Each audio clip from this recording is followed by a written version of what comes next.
예, 안녕하세요. 정신과 일타 강사입니다. 저는 정신건강의학과 전문의고요. 세종에서 정신과 의원을 운영하고 있습니다. 오늘은요, 정신과 질병 중에서 좀 새로운 질병일 수도 있는데 좀 어떤 거냐면 지속성 우울장애에 대해서 한번 알려드리도록 하겠습니다.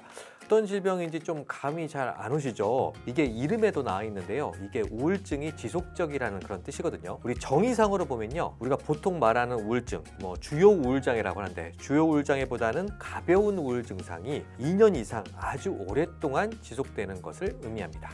보통은요, 이걸 만성 우울증, 보통 이제 그 전의 명칭이 이제 기분 부전 장애라고 불리기도 한 질병이거든요. 이게 실제 임상에서는요, 지속성 우울장애만으로 병원을 방문하는 경우는 좀 흔치 않습니다. 대부분은요, 지속성 우울장애가 있는 상태에서요, 주요 우울장애처럼 증상이 아주 좀 우울 증상이 심해지면서 내원하게 되거든요. 이런 분들과 진단을 위해서요, 면담을 하면요, 어떤 식으로 이야기를 하시냐면, 난 평생 우울했어요. 인생은 우울한 거 아닌가요? 이렇게 표현을 많이 하시거든요. 이런 분들이 그 스스로 우울 증상을 인식하지 못하는 경우가 아주 많습니다. 우리가 이제 모든 질병이 마찬가지지만 급성일 때는 잘 인식하잖아요. 근데 이게 만성화가 되면요, 그냥 뭔가 익숙해져 버리기 때문에 잘 인식하지 못하는 경우가 아주 흔합니다. 또 이런 분들이요, 대인관계가 활발하지 않으시겠죠. 그리고 스스로 좀 고립되어서 지내는 경우가 많기 때문에요, 학교 친구나 직장 동료들에게 자신의 어떤 진심 어린 어떤 표현도 하지 않죠. 그러다 보니까요, 이게 다른 사람들이 어떤 기분으로 사는지 잘 모르는 경우가 많습니다. 다들 자기처럼 우울하게 인생을 살아왔을 거라고 생각을 하거든요. 이제 그러다가요, 이제 결혼이라든지 이런 걸 하면서 그 배우자랑 보통 비교를 많이 하거든요. 그러면 놀라는 경우들이 많습니다. 나처럼 평생 우울한 게 이게 정상이 아니구나, 이렇게 나중에 느끼게 되는 경우가 많거든요. 그럼 지속성 우울장애 원인은 뭘까요? 여러 가지가 있겠지만 타고난 성격적인 부분 이런 영향도 좀 크겠죠. 그리고 환경적인 영향도 아주 큽니다. 지속성 우울장애를 가지고 있는 분들을 자라온 환경이요, 그리 좋지 못하는 경우가 많거든요. 학교에서 심한 따돌림을 받았던 경우도 아주 흔하고요. 또 가족분들 중에서 정신과 질환을 앓고 있는 경우들도 많습니다. 부모나 형제가요, 알코올 중독이나 도박 중독, 조현병, 양극성 장애, 주요 우울 장애 이런 경우들을 가지고 있는 경우가 아주 흔하고요.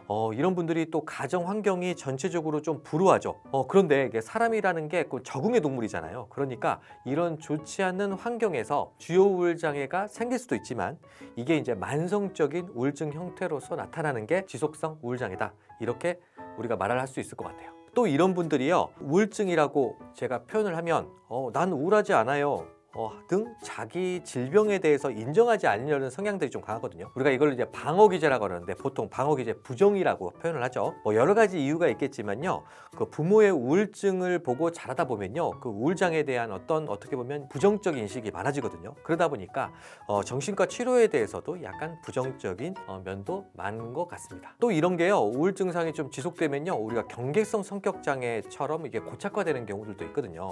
감정 기복이 심하거나 애정결핍, 이렇게 좀 집착하거나 버림받는 거에 대한 두려움이 좀 심해지기도 하거든요.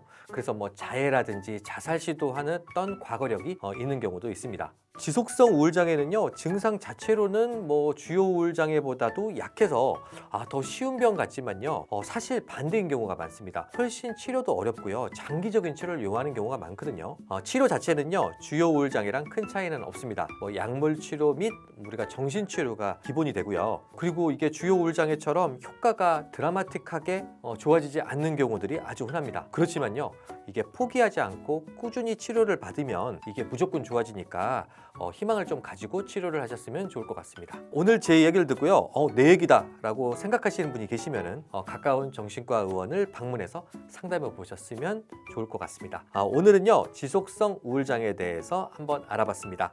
오늘 얘기가 좋으셨다면 구독, 좋아요, 알림 설정 해주시기 바랍니다. 지금까지 정신과 일타 강사였습니다.